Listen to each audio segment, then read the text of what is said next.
The Notcast,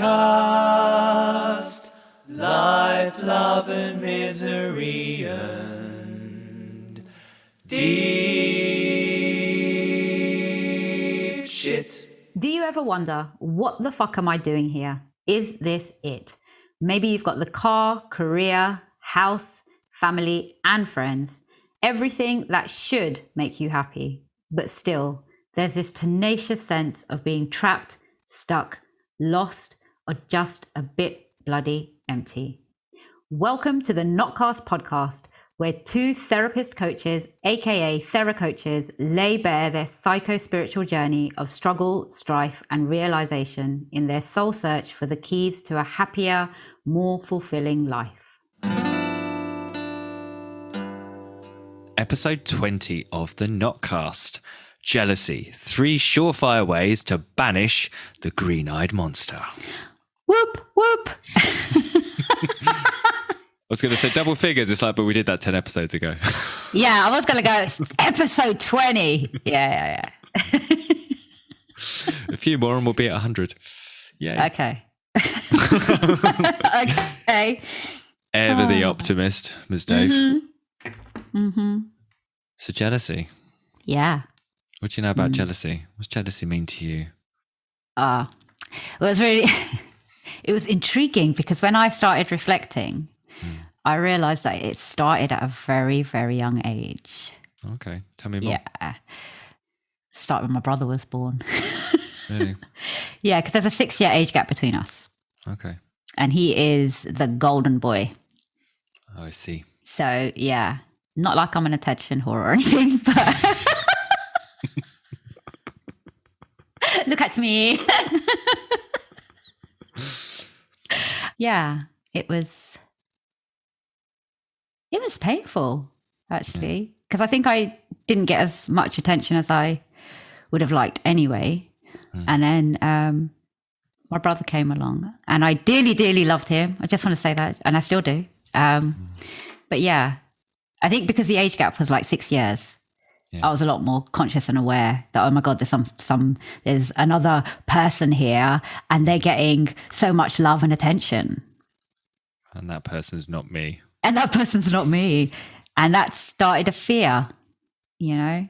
And it's interesting because I guess it was never spoken to either as such. Like there was never a hot conversation around, you know, and then your brother's coming along and yes, it will be different and all of those things. So I guess, yeah, it just put me in fear mode. Yeah. It was very sudden. Yeah. So that's kind of was my starting point for this episode. So what about you? What does jealousy mean to you? Well, this is one of those ones where I was like, jealousy, yeah, it's not really been my bag. Don't know what that's about. Of course. Me, jealous, never. Sneaky brain tings. Well, no, to be fair, for a long time, I think there's some truth in that and some not. Like some of that's absolute denial. But in terms of romantic relationships, I never described myself as a jealous person. And I think, and like, I don't know whether this is true, but you know, some people will describe themselves as a jealous person and like it seems to be whenever they're in a relationship, they get very jealous. I never felt like that, but I've definitely been jealous in relationships. So that was the first half of kind of my experience of jealousy that I was reflecting on, is like, let's look at relationships. And like, I think my first couple of relationships I was in, I didn't experience it. Like I just didn't have it at all. Right. I mean, I was the firstborn. I've got a younger sister, and so I never had that experience that you had of like, oh my God, someone else has come along, and yeah, now they're taking away all the attention from me. So yeah, I never had that experience. But going back to romantic relationships, so yeah, the first couple of relationships that I had, I just remember just not really being all that worried about it. Like I remember specifically with one of my with one of my girlfriends, like I remember watching her get hit on by a guy, and it happened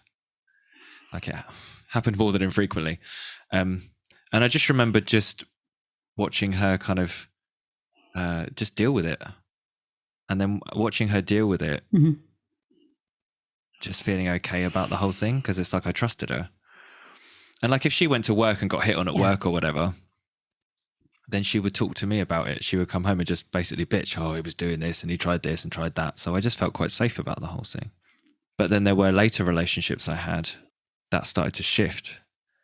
And then I noticed myself react differently, and it really kind of, it confused me. Like there was one girl I was with, I remember, when things started off great and then she started to become quite distant. And I noticed a change in her behavior, but then that got me really, really insecure. And I didn't describe it as jealous, because I think the model I had for jealousy, at least back then, was like, there's this attackingness or this cruelty or this meanness associated with it. But I'm not sure it has to work like that. No. I think for me, that's the second side. Like that's the reaction to it. Yeah. That's the reaction to the insecurity. Yeah. Yeah. When it becomes quite toxic, it's just like, yeah. But I guess it's a natural thing. Well, it's a natural thing. Like a level of jealousy is just a natural kind of human thing. And finding that out was a bit like, oh, okay. I get that. Yeah. So I get that. I understand that. Two sides to the story, right? Like I didn't used to think it was I know you say I think you said it's quite normal, right?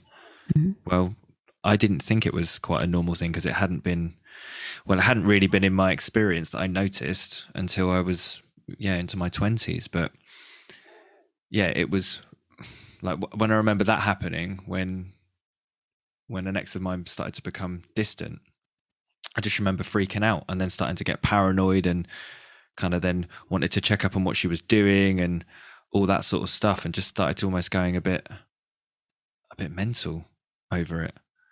And I don't remember ever being like manipulative in that kind of cruel sense, or like in an upfront kind of way, but it definitely did mess with my brain and make me not respond in a kind of chilled way. Yeah. No, I get that. It's interesting because I think when I started reflecting on it, it started to get quite messy. It was just like, oh my God. Yeah. Because I feel for me, it sat there for a really long time. It's been a big part of my life. Yeah. And it was only on reflection where I started going, oh my God, it played that big a part in my life. Mostly based in fear. And I think it started as fear of abandonment. Really? When my parents got divorced, yeah. So, and it kind of continued from that space and grew and grew. But yeah, I think originally it started in a space of this fear of being abandoned. Right. And therefore that feeling that I have to hold on for dear life because people will leave me. That became my model, right? Like if my dad could leave, then anybody could leave. Mm. So I think the starting point for it was quite unhealthy. And then it continued from there. That was a downward spiral. Right. So, I mean, do you ever remember it being better, worse, any time, or was it just a constant from when you were younger? No, I think it was always there in some way, shape, or form, because there was a knowingness around things and people can leave. And as soon as that became part of my story, it then came into every scenario and situation. And then was based in the lack I believed I had in me. So then it would be around, of course they don't want to be with me because I'm not good enough. Of course they're going to go find somebody else. I don't love me, so why would anybody else? So then it was kind of rooted quite solidly in that. Yeah. So for a very long time, it was just there in the background. And I thought it was really, really bad. Like it was a really bad thing to be jealous. It just made me feel even worse because then I felt guilty and I felt ashamed and I could never speak it out loud. Yeah, I resonate with that because I definitely had that, like jealousy is not okay. And I think I almost prided myself on, I don't get jealous. And like I said, I hadn't in romantic relationships. I think early on, though, likely because I was just lucky in that the partners I'd been with, they'd been what seemed to be trusting relationships, at least by my measure and what I knew and my experience at that point. Where I did notice then on reflection that it started to come up for me was like in contexts where people were doing things that I felt I wanted to do, but felt I couldn't. Mm-hmm. But I didn't actually, I never labeled that as jealousy, because my narrative would be like, well, they're just a dick. Or, well, what they're doing shit anyway, or something like that. And I know I've talked on previous episodes about like where I saw musicians playing or something where I wanted to be able to do what they were doing. It's like, and there was this interesting like cognitive bullshit that would go on where it's like, if it was someone who was, I don't know, like a famous person or someone who wasn't so connected to me, then I could admire them. Yeah. But if it was somebody I knew who could technically be like, you could say like competition, well, that was where I think the jealousy would come out. I didn't label it as jealousy. I just believed the story, because I might see how that they could do better than me. But like I said, that's where the story would be. Well, yeah, but they're an arsehole anyway. Or do you know what I mean? Yeah, because I used to do that all the time too. Really? Yeah. Yeah, absolutely. It's just interesting to me because I didn't spot it, and I still get it. Like I can still be scrolling down my news feed, or I can still be somehow like people in the maybe other coaches or therapists, people doing the same kind of stuff that I'm doing. It's like it's okay unless they're doing something that part of my brain thinks is better than me, or something that I maybe should be doing, and then I'll feel that pang. Yeah, I'll feel that. And that's the insecurity pang, right? That I've suddenly feel like I've dropped in status, or I feel slightly less than. I like to think though I'm a lot more aware now of the kind of the reaction to that, which is that dick. Yeah. Was it still that? Well, like I think it does still come up sometimes as an automatic thing. I don't react to. I'm a lot more aware now that I don't think I ever did. I was never one to really go on a tirade. Mm-hmm. Over something like that, but I definitely catch it more often now when that kind of thing comes up, and I'm more quickly seeing, hang on, that's about me. Like when they're doing something, like I'm feeling like that because I'm watching it, and there's part of me going, fuck, that's pretty awesome, and I kind of wish I'd have done that, and it's just my response to make me feel better, so I can somehow diminish it and tell myself I don't care, or that it's something about them, which means it's do you know what I mean? Yeah, completely. So it's kind of switched for me as well in that space, because I've done that so many times. I just be looking at something and just going, bitch. It's like, yeah. But I kind of use it as a marker now. It's more of an indicator of maybe that's something that I want in my life and don't have or haven't thought about. And maybe it's pointing to something I do want in my life, something I want to try. So it's kind of more of a marker than falling into that space now. But I have fallen into that space so many times. So many times. Yeah. The brain tricks. Yeah. Well, just out and out story, right? It's not me, it's you. Yeah, exactly. How can I explain what's going on and feel better about it? I know, I'll just blame you. Yeah. Because that just make it so much easier. It's not my fault. So, what was your first point out of your 426 million? That you've not got? Quite that many. 37? 18. 18. I think for me, a massive difference is actually admitting it to myself. Yeah. And kind of going, okay, that's what it is. So I think before, my way of not dealing with it or dealing with it as such was to project it and not even admit it to myself. So it's like what you were speaking to, it would be more like, oh, it's them. It's about them. Oh, they're all showing off and all this kind of thing. Look at their ego and all that. And now it's more like, if I am in that space, if I admit it and just go, Amy, maybe you're feeling a little jealous, yeah? It just kind of takes the edge off it, doesn't turn into like, because I think before it was the guilt and the shame and the humiliation and everything would just feed into this big thing then, and it would make it a lot bigger than it was. And it's like, if I can just say those words to myself, it kind of it dissolves it for me. It doesn't look as insidious or scary or like I'm a terrible human being for feeling jealous of something or in a situation. So yeah, for me, I definitely think that admitting it to myself is a really good place to start, because then I could do something different rather than just be sat in a projection and throwing accusations at other people. Yeah, makes sense. I like that.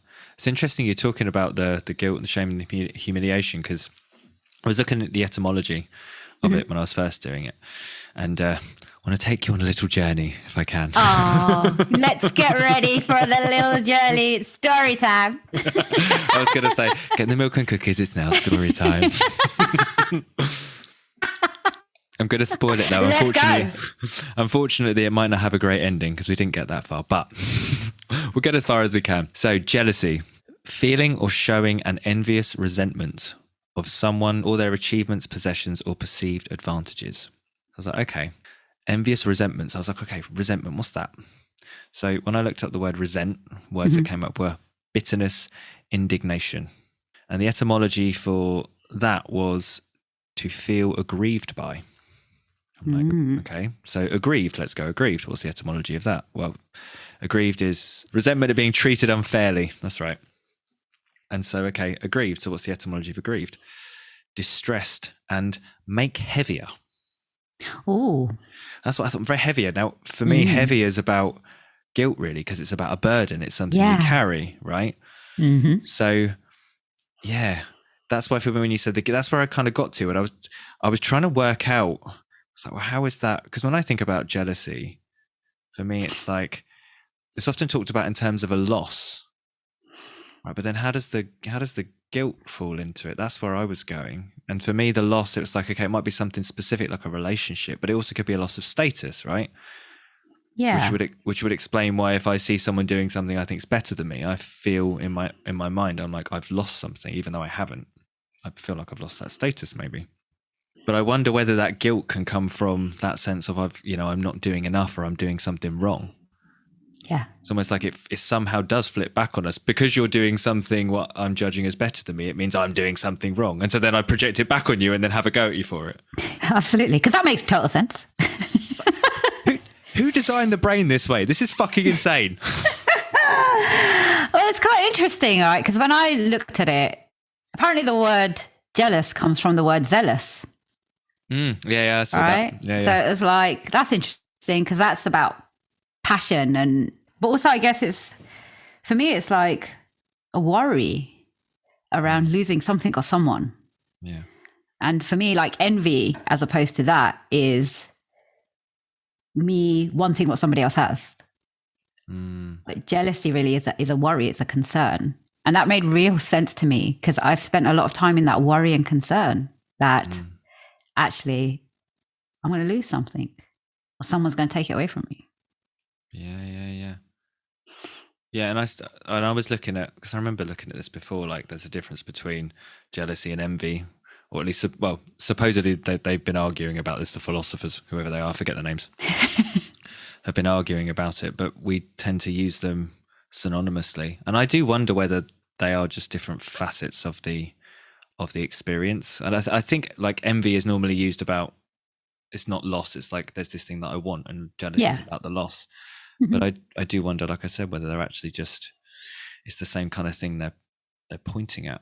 And I saw the thing about zealous as well. And that makes sense to me because zealous is about going and getting something, a need for something, right? A strong desire. Whereas the jealousy is about the loss of that. So if I really want something and then I feel like I've lost it, I'm kind of screwed. Yeah, pretty much. Anyway, massive pontiffy tangent. Huge one. So my first point then, because yours was, what was yours again? About admitting it to yourself.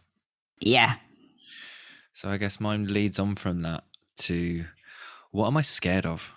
What am I scared of is my first one, which I guess for me it's the same ballpark as where you're at. It's like, what if I admit it to myself and then I'm looking at, okay, well, yeah, what am I scared of losing? What am I scared this means about me?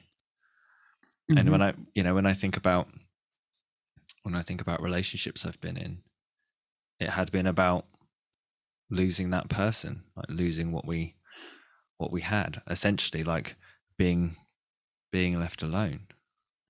That's where it. And like I remember, like I said, it was quite a switch for me because I went through a period of not really worrying about it in romantic relationships at all, which probably didn't help actually in that, and I've talked about before, where I saw relationships as just kind of just that thing you do. I've got the relationship, tick, get on with my stuff. Of course, if I'm not worried about anything, losing anything, it's like, oh, well, I don't have to do anything about that. Got that. That's in the bag. Not ideal. No. But yeah, I remember going. I was with a partner once, and we'd been together a little while, but we hadn't really gone out much and mixed with any of my friends. And I remember one of the first times going out with her, and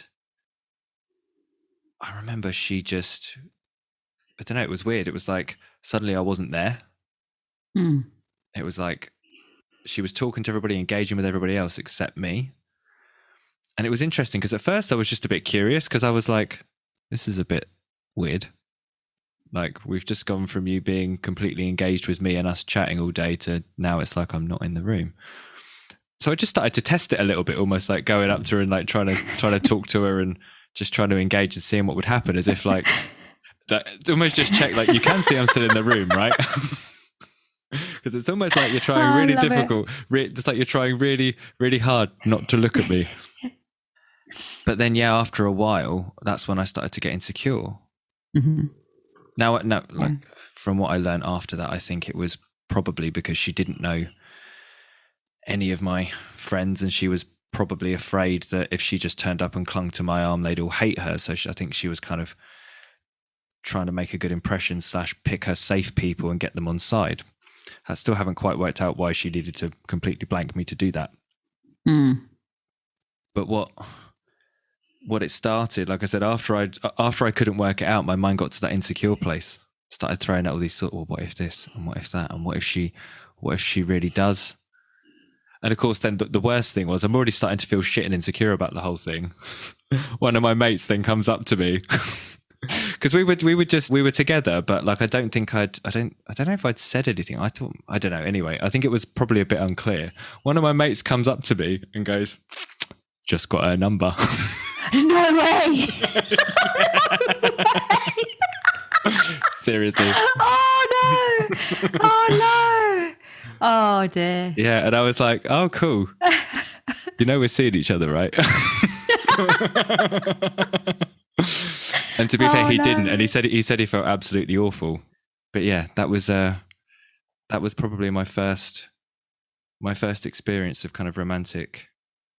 Well, one of my first experiences of romantic jealousy, having come from not. So anyway, back to what am I scared of? Yeah. What am I scared of? Yeah.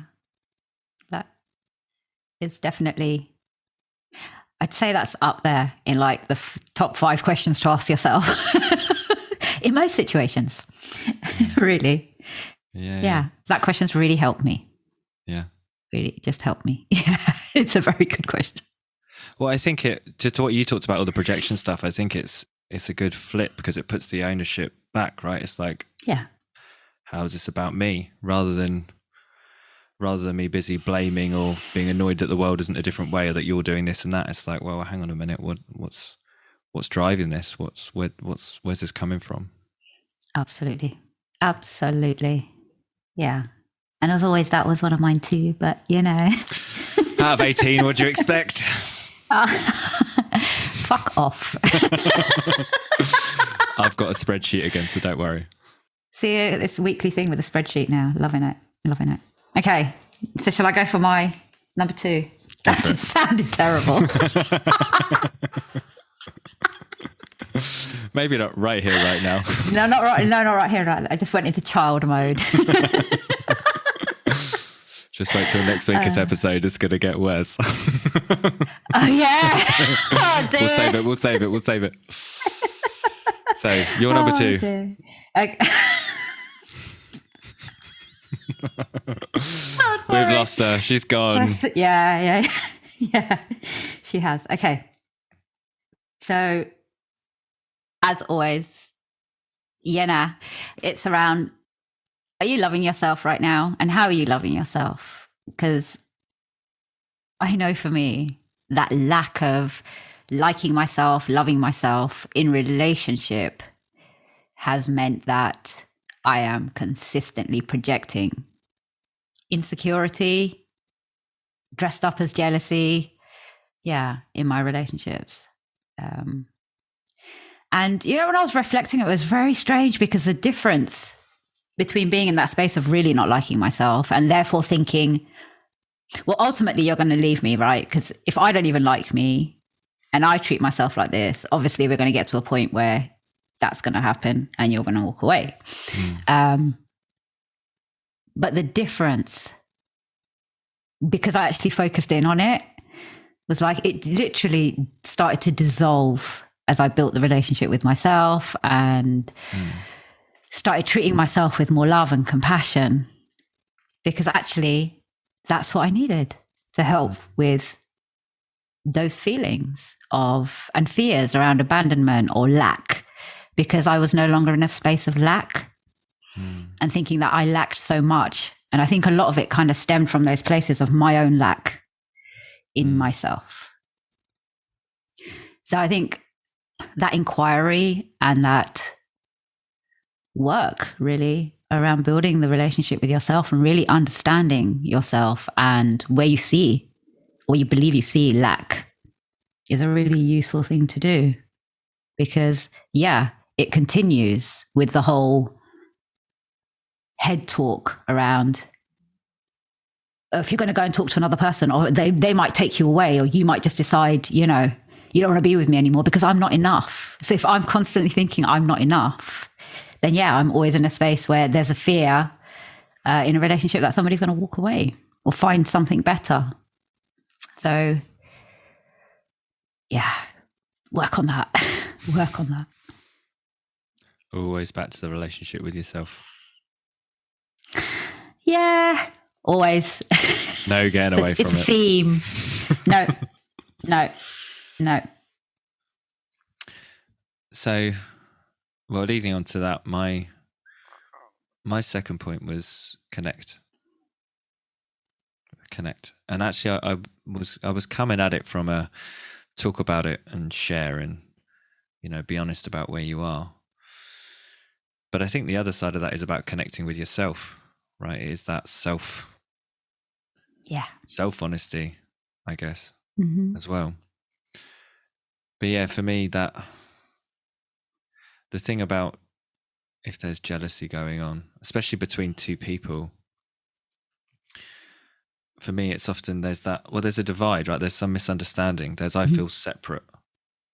There's this, I want to say almost a disconnection, a loneliness that I think goes with it. And that's, I think, where all the manipulation and the trying to do this and that and the guilt tripping and all that stuff comes in, because it's a lack of being on the same page. It's that lack of connection and trust. Yeah, absolutely. I definitely found, I was in a relationship where my partner at the time, well, she weaponized jealousy, really. It's the only real way I can put it. Mm-hmm. She was bloody good at it. In a way. Oh. But that was completely because we weren't, when I think about it, we weren't having those conversations at an honest level. Like, it wasn't I'm feeling insecure about this and let's talk about it honestly. She would do and say things that she knew would kind of rile me. And sometimes I knew she was doing, because of where I was, like sometimes I knew she was doing it and it was easy to be like, this is bullshit or whatever. Mm-hmm. But sometimes not. Do you know what I mean? So yeah. And for me, it just, again, it comes down to, it's just symptomatic of we're not really connected over this issue. There's some fear, there's some bullshit in the way, and we're not on the same page about it. It's not out in the open. There isn't this honesty and vulnerability. There's no sharing. Yeah. Completely. And that was my next point. Of course it was. But I am starting to think that you just break in and read my bloody journal. Maybe I do, Mr. Bird. Changing all the locks. What point was that? Was that number 2? Yes. Okay. That was our second one. You did your second one. I did my. I think you did. Yeah. Yes. Yes. Yeah. So I'd put it as a healthy, open communication. It's needed, and in a loving relationship, I guess it's difficult to talk about vulnerability, and I feel like it's really, really important to be able to talk about those things and realize that obviously if it's two people that are coming together, they come from different spaces. So one person's not going to know and understand the other person's shit for, want of a better way of saying it. Because having been in a really abusive relationship, it played a massive part in the abuse. Really? Yeah, because it was used as a manipulation. So it was constantly keeping me in that space of fear. But I think he was there too, in his own way. And then there was a sense of like possessiveness and getting rid of, everybody that was around me and isolating, and which at the time I hadn't thought of that way. But when I reflected and I thought, that's its own form of jealousy. Well, yeah, I think that's the only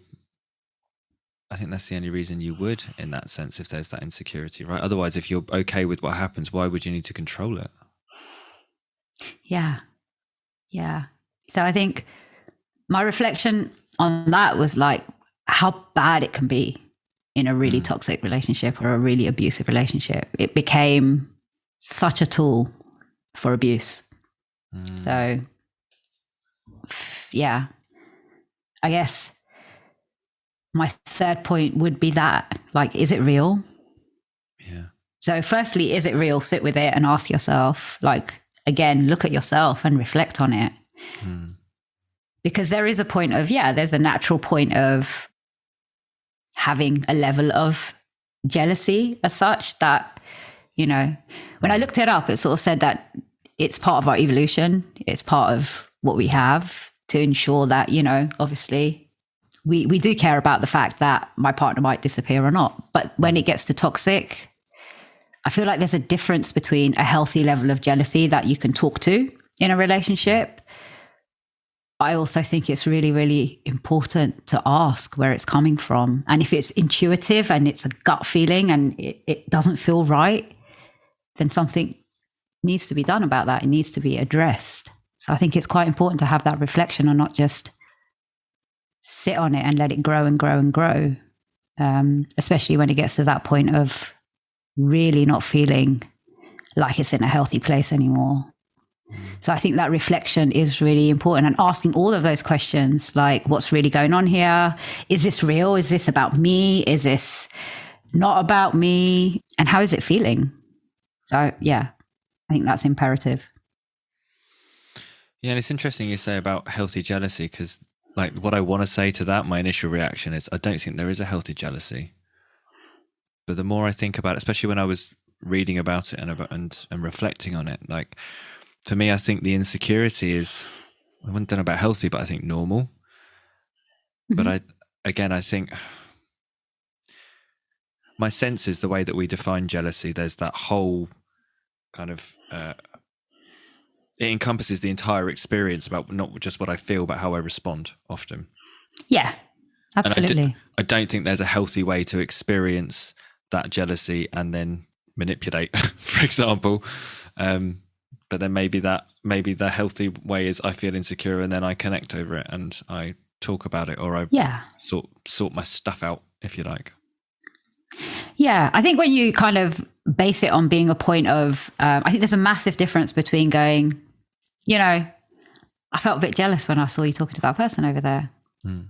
But I think it becomes very, very different when it's like, I've seen that and I'm not saying anything and I'm internalizing it and then use it as a weapon, right? Mm-hmm. Or start to just hold on to it and build it up and build it up and build it up into lots of different things and then throw it at them like an attack. For me, the healthy level is understanding that, yeah, you know, I might feel a bit jealous if I go and see my partner, like going talking to a group of women. But when that's not spoken to, that's a whole different thing. Yeah, and it makes me, you know, when I think about being with the partner who was weaponizing the jealousy, like some of that, it was really difficult for me to just be like, oh, that's just about her, and to let it go. I did end up getting insecure, but then the way I responded to that was because then I had the fear of the loss.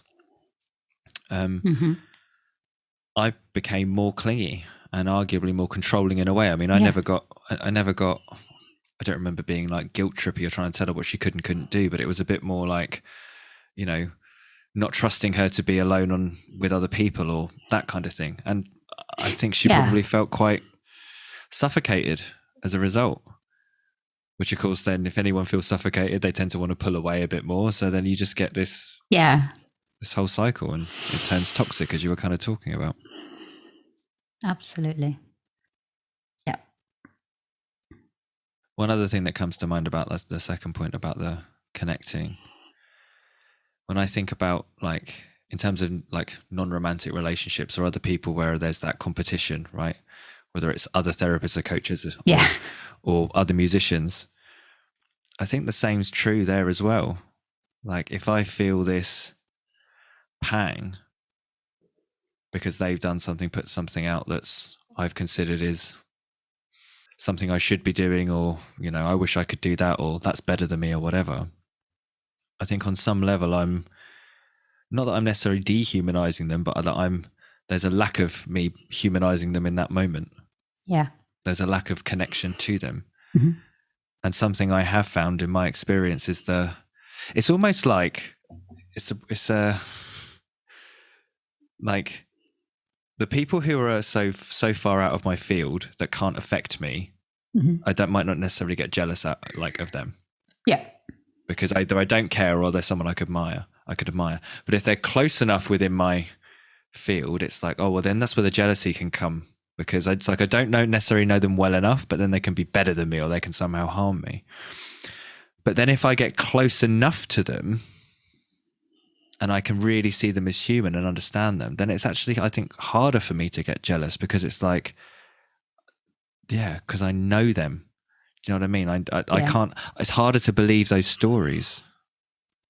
Yeah, I get that. Yeah, definitely. Reflecting on it. Yeah, for reflecting as we go. Yeah, reflecting as we go. That's what we do. Yeah. What can I do differently? Nice. Which I think you kind of already alluded to anyway. Yeah, but this again, it's about putting the onus back on me. Like if I've looked at like, how is this about me? What am I scared of? And I've been open about it. Well, what can I do? And like the top tip here for me is if it's just somebody else that has to change and I have to stay the same, then I'm probably in the wrong place. Probably. Although that's the place that I would prefer to be in, but unfortunately most of the time it doesn't work like that. Well, yeah, so I mean, obviously it's much better if I'm right and everybody else is a bastard and needs to sort their life out, but it's rarely the case, actually, is it? Yeah. But yeah, I suppose for me it works in both cases. If it's a romantic relationship, like, what can I do? Like, do I need to, if I'm feeling jealous, do I need to talk to the person? Maybe I do need to change my behavior. I don't know. Maybe it's just as simple as having a conversation and being open. Or if it's like, you know, a non-romantic relationship, like when I think about like other therapists and coaches or, you know, other musicians or whatever, maybe seeing them put work out is, maybe that's just me having an insecure moment. Maybe actually everything I'm doing is okay. But maybe it's suggesting to me, hang on a minute, maybe I do need to step up, or maybe I want to step up, but I've, not felt that I can, it's not possible, I'm not good enough or whatever. And maybe that's actually a signal going, yeah, maybe you can do something about this. Maybe you are not where you want to be, and maybe you can be. Yeah. Yeah. Because sometimes I see it as that little thing that actually it's directed at myself. It's not that I'm jealous at all. It's that thing of, it's almost like, why are you not doing that, Amy? But it's a lot easier to just project it outwards and go, well, aren't you a dick for doing that? It's just like, no, if you bring it back, home, then it's like, actually, yeah, I'd love to be doing something like that. Yeah. And I'm not. So. Well, it's like, I've definitely noticed, like, now we have a podcast, if you didn't know. Just in case. Well, when I hear about other people doing those kind of creative projects, like, I'm a lot more able to be loving and understanding and supportive, because it's like, I have my own podcast. And when I want to know what happened before. when I'd just be miserable and resentful and like, well, it's probably shit anyway, even though I daren't listen to it because it might not be shit and I'd feel worse. That kind of thing. Love it. Or if I'm regularly writing articles or writing stuff and someone else posts something, then I'm more likely to be supportive than if I haven't written something for ages and someone writes some awesome bit of writing. Like, part of me really appreciates it and part of me's like, fuck. Yeah, and absolutely. You're just reminding me of all the shit I'm not doing. Fuck off. Yeah, exactly. Love it. Love it, love it, love it. I guess that's the thing though, right? None of it, well, as we know, it's all like a bit of a web. None of it is separate or on its own. I think it's looking at the bigger picture, people. 100%. Yeah. Definitely.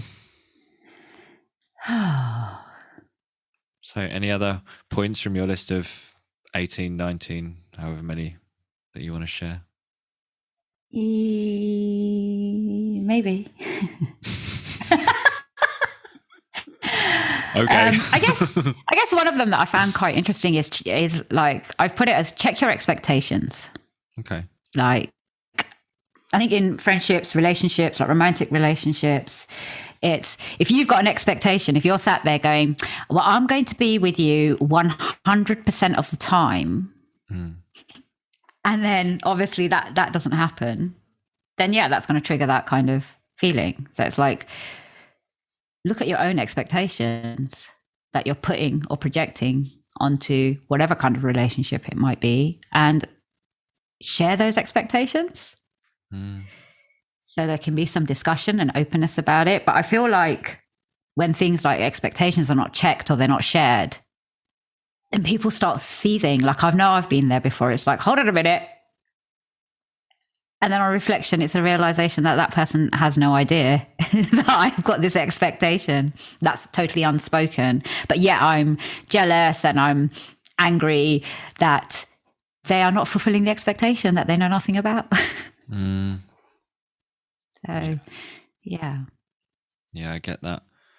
And it makes me, I remember a relationship I was in where there was that kind of thing going on of like unshared expectations, where I think I'm reflecting, we never actually had the conversation, but I think she very much saw me choosing not to spend time with her as something about her.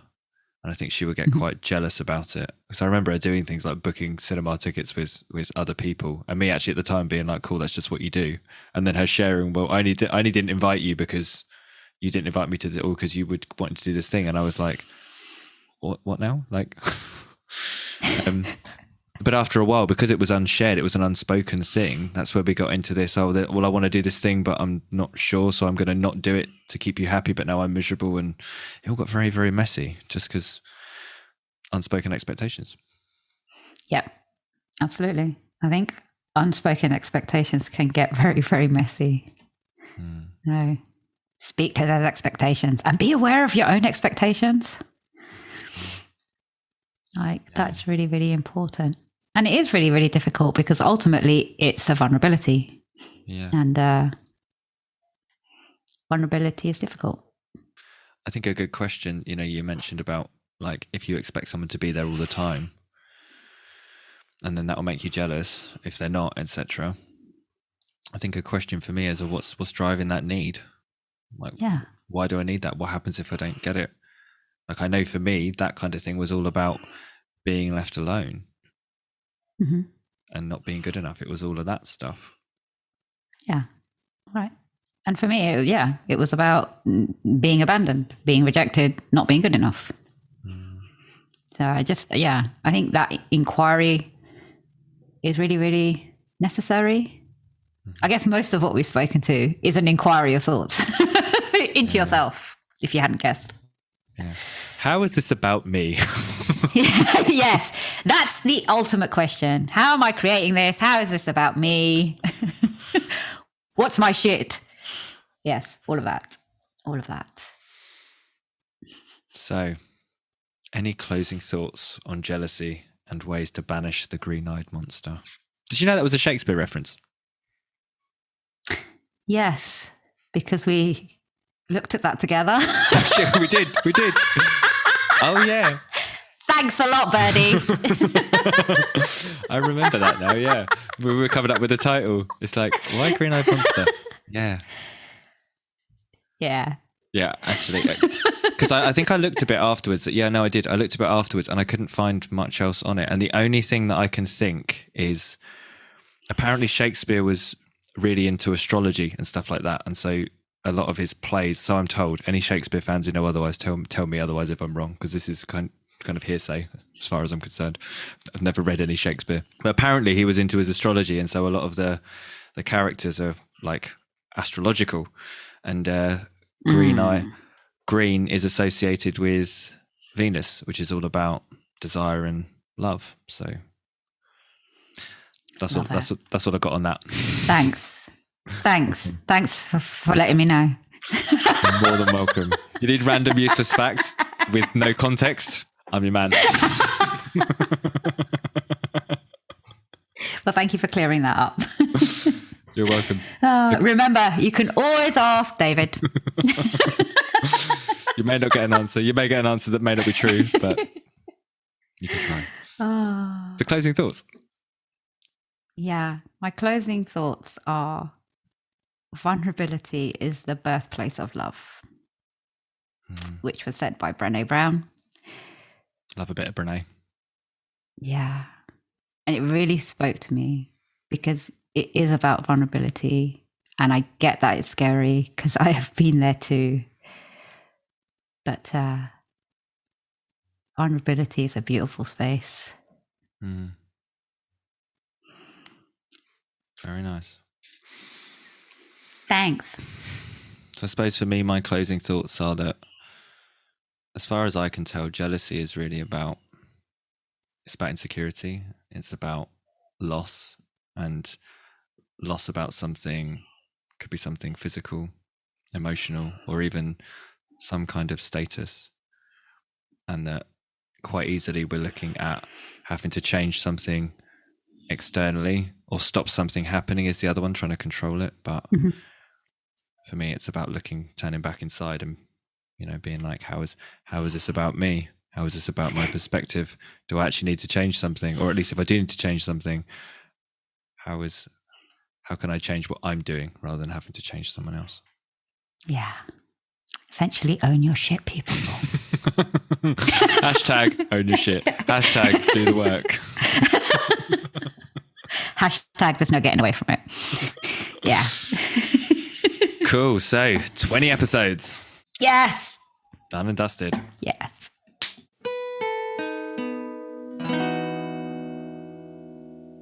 You've been listening to the Notcast podcast, Life, Love, Misery and Deep Shit, with your TheraCoach hosts, David Bird and Amy Dave. David is a transformative coach and hypnotherapist who guides his clients on a journey of self-exploration and transformation to smash the shit out of their mental stumbling blocks and send their emotional baggage packing, helping them to get back in the driver's seat, create a more powerful, loving connection to life, and unleash onto the world their bright, shining light of authentic give-a-fuckness. You can connect with David at his website, dbch.co.uk. That's dbch.co.uk. Amy is a transformative spiritual and self-love coach and therapist who takes people on a powerful journey towards self-love and personal transformation. She empowers her clients to discover the truth of who they really are, their true purpose, and the truest expression of themselves, whilst enabling them to navigate life and its challenges with ease, grace, and above all, love. Create relationships that rock their world and let go of the toxic shit that holds them back. You can connect with Amy on her Facebook at facebook.com/amy.dave11. That's ami.dave.11. The Notcast.